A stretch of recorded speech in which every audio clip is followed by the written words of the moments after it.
Yeah, as you correctly mentioned, the Saudi market is in a consolidation period since almost 12 months, since spring of last year, moving somewhere between 11,500 to 12,500 points in terms of TASI, Tadawul All-Share Index.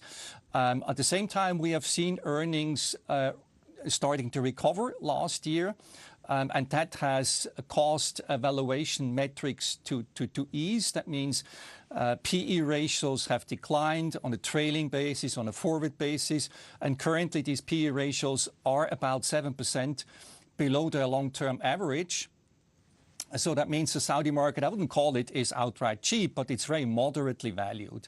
Now, if you consider that we will see continued corporate earnings growth in 2025. That's what we expect. We actually even expect a certain acceleration of growth that overall constitutes a positive and constructive fundamental environment for the Saudi market. In the medium to long term, short term, there will be some volatility, also influenced by global markets, by increased political and economic uncertainties which are waiting on global markets, and that also influences the Saudi market. From a longer term perspective, I think we can be constructive. There is a very dynamic domestic economy, there is earnings growth, there is moderate valuation, and finally I think that the Saudi market is still under-owned by foreign investors.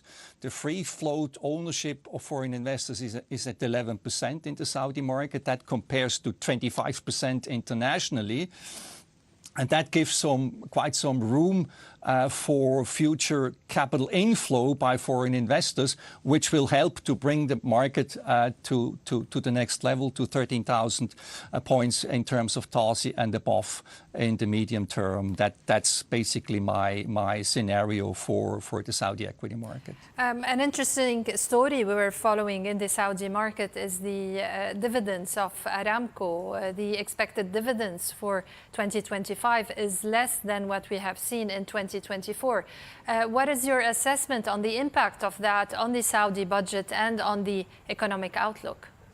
Yeah, the dividend of Aramco will be about $85 billion this year, as opposed to $124 billion last year.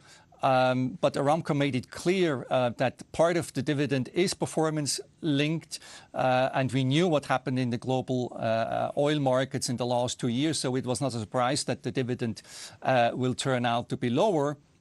So of course that has an impact on the fiscal budget of Saudi Arabia. The deficit, I believe, will be somewhat higher. It will be above 3% this year. And there will be also deficits in the coming years, but that's what the government itself already projected.